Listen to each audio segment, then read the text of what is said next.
Joe Swinson. Thank you very much indeed, Mr Hancock. It's a pleasure to be here in this debate under your chairmanship.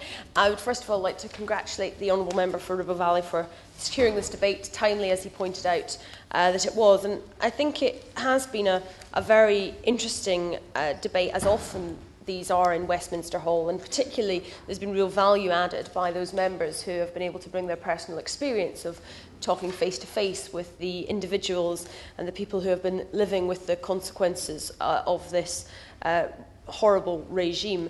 I'm delighted, obviously, to follow my honourable friend from Southport.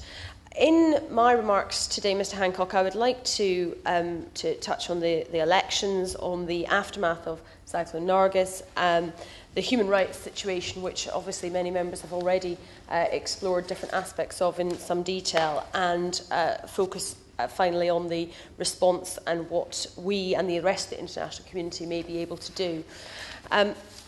The most high-profile symbol of the very corruption, of the anti-democratic and repressive nature of this regime in Burma is obviously the house arrest of Aung San Suu Kyi. And we should bear that in mind, that we're talking about 14 years, and it's sometimes difficult to actually imagine that huge length of time, and yet she still retains the faith and has the strength and ability to keep going. There have been, during that time, little false glimmers of hope. And we have been told that the Burma's Foreign Ministry has told the Associated Press that the junta planned to release Dr Suu Kyi from house arrest to allow her to organise her party before the elections in March 2010. But before we get too hopeful about that, the regime has dashed such hopes in the past. For example, in 2004, the Burmese Foreign Minister went on, promised the UN envoy that she would be released, but yet in May 2007, her term of house arrest was extended for another year.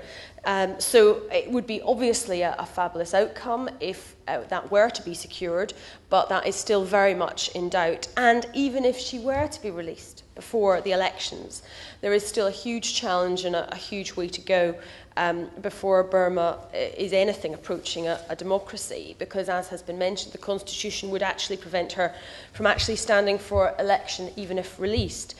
I have to say, though, in preparing for these debates, you always end up finding out new information, and in this case it has been horrific new information, because as was mentioned by the Honourable Member for Ribble Valley, a quarter of the 440 seats in the Assembly are automatically given to the military. And when I read that, I sort of couldn't quite believe the total brazenness of the regime in changing the constitution to reserve a quarter of the seats for the military junta. So in this circumstance, you're left thinking, what chance is there for democracy unless there is wholesale change of the constitution?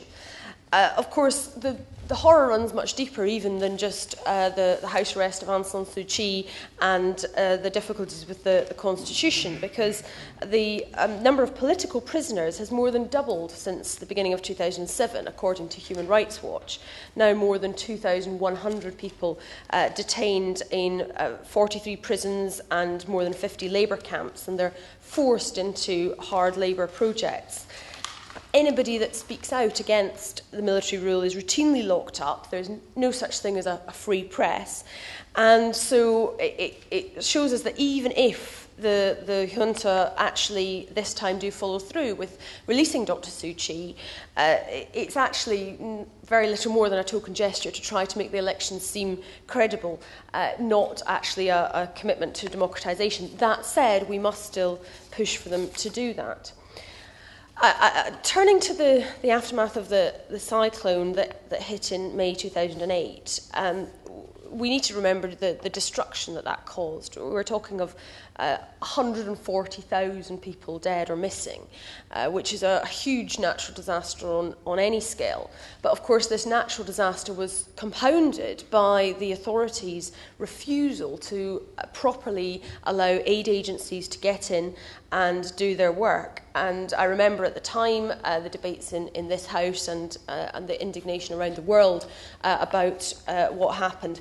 But the story that we haven't heard is what's happened since. And Amnesty International has reported that as recently as October of this year, the Burmese authorities arrested more than 10 journalists and political activists for accepting relief donations from abroad for survivors of the cyclone.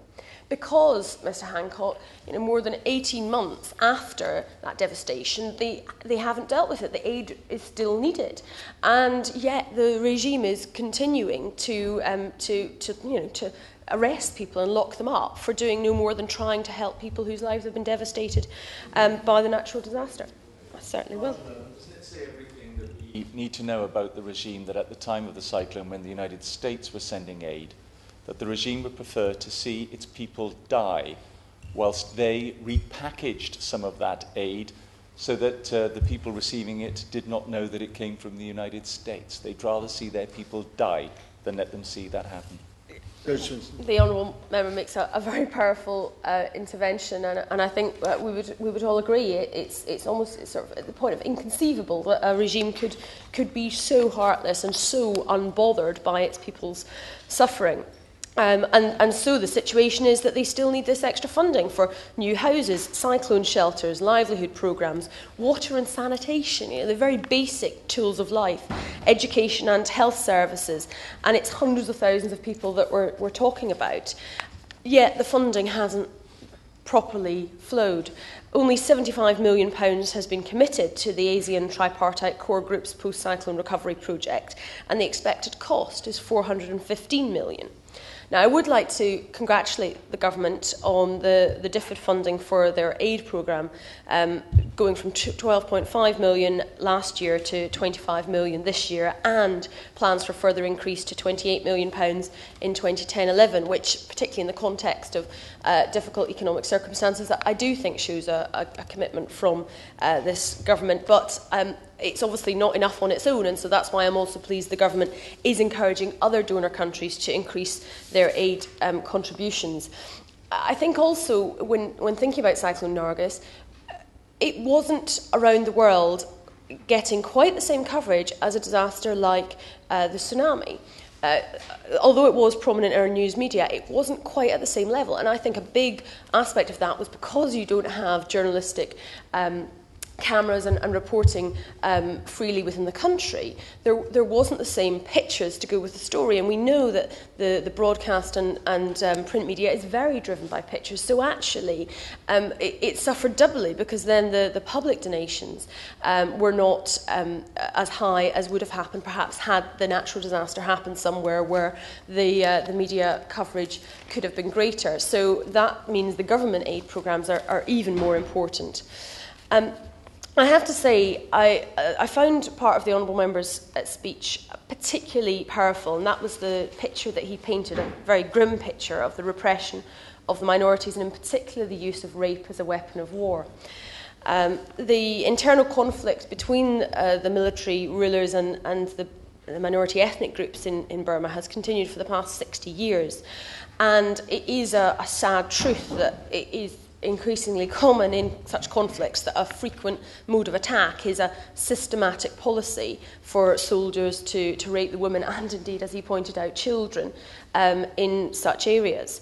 The Committee on the Elimination of Discrimination Against Women, CEDAW, submitted a report on Burma to the UN General Assembly in November 2008, and in the report they said the committee expresses its deep concern at the high prevalence of sexual and other forms of violence, including rape, perpetrated by members of the armed forces against rural ethnic women, including Shan, Mon, Karen, Palang and Chin women. The report goes on to note that the perpetrators have virtual impunity. There's only a few cases ever being prosecuted, and reports of intimidation of those who are brave enough to come forward to even complain. It's obviously a clear violation of UN Security Council Resolution 1820 on sexual violence in armed conflict. And I'm pleased that the UK co-sponsored Security Council Resolution 1888 this year, which led the Security Council deciding to appoint a special representative to tackle the issue of sexual violence in armed conflict. I think this is a really important issue, obviously in Burma and indeed, sadly, in other countries around the world.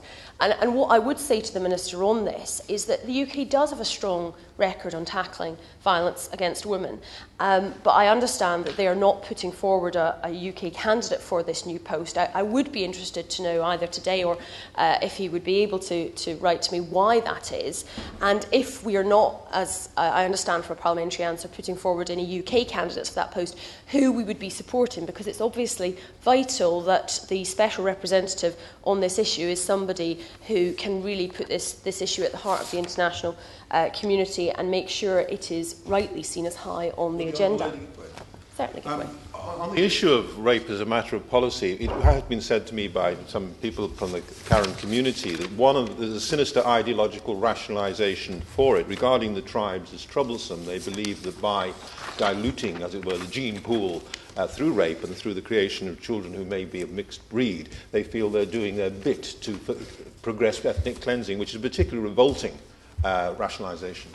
I quite agree. It's hard even to listen to the potential trying to rationalise the individuals that are actually doing this, and that they think that in some way they are, as he says, doing their bit. So that brings us really in sort of going through those horrors. I think the catalogue of horrors was the phrase used earlier, quite rightly. It brings us to what do we do? What is our response? And it does seem that within the international community there's been a certain degree of movement recently. Obviously the government has had targeted sanctions against the regime at EU and UN level, which my party has been very supportive of, and I would echo the calls for a universal arms embargo. There can be no justification for selling arms at all to such a regime. But obviously Barack Obama has decided to try to engage with the military junta in a break from the Bush policy of isolation. I don't know if there has been any specific event other than the change of presidency prompting that change in strategy. And Aung San Suu Kyi has in the past expressed the support for sanctions, but more recently has offered to cooperate possibly in getting them lifted. I think what is not yet clear are what Dr. Suu Kyi's conditions would be for agreeing to cooperate. It's obviously not going to be an entirely open-ended commitment. And so I think it would be helpful for the Minister if he would be able to enlighten the debate on what conditions Dr. Suu Kyi has specified that would be needed, and whether indeed the government would be agreeing with her if such progress was made, and would be reviewing its own approach to the regime. Because obviously I think that as an individual within the country, if she is able to move and we are able to get some progress, then that might be an alternative strategy. I would very much echo the calls made by other members for using every diplomatic lever at our disposal to put pressure on both India and China in particular to put pressure then on the Burmese regime, because those are countries with very strong influence in this case. And indeed, I think my honourable friend for Southport made a very powerful case for the UN inquiry, and perhaps it's always more powerful coming from somebody who has been a sceptic before. So I would hope the government would also be supporting those calls. Would the Honourable Lady allow me? Yeah. Since she's mentioning other countries, would she mention the role that Thailand are playing? Two roles, really. One, a very positive role in allowing the refugee camps on the border, which is extremely good of them, and they're trying to care as best they can for those people. But on the other hand, they are trading with and propping up politically this odious regime in Burma. They're involved in some of the large infrastructure projects that are going on illegally in ethnic people's lands in Burma. And so you've got this tension within Thailand, and we need to keep pressure on the Thai government. Judge Swinson. The Honourable Member makes his point very well, and obviously although China and India are two of the key players in this, we should not forget that there are other countries playing a role also. The Honourable Member for Presley, Pembrokeshire, which I hope I've pronounced properly, posed the question, are we serious about this? Are we serious about getting to grips with human rights issues? And I think it is an appropriate question to ask, because coming to these debates in Westminster Hall on various foreign affairs issues, is often quite depressing. I suppose by nature they tend to be on the problems in the world rather than the shining examples of good practice and success. But, you know, Iran, human rights in China, the death penalty, Burma, just thinking back even over the last few weeks of debate. So I think it is right to ask the question, because these human rights abuses are so severe and sadly so prevalent around the world. And it is always important to highlight it and to question and ask ourselves, are we doing everything that we can do? And that said, I think that, you know, we can look at aspects of our record and be quite proud. And I would give credit where it's due to the government on this, but nonetheless, I think we should never stop asking ourselves that question. The government does have a good record, and as I mentioned, you know, the sanctions have certainly been a very important part of that. But if things change within the country, then obviously we would need to review our own strategy, particularly if there is any sort of fruits born from the change in the US strategy. As many honourable members have outlined, Mr Hancock, the human rights situation in Burma is absolutely dire, and therefore it is vital that the government uses every available tool at its disposal to put all pressure on the Burmese regime to bring these awful abuses to an end.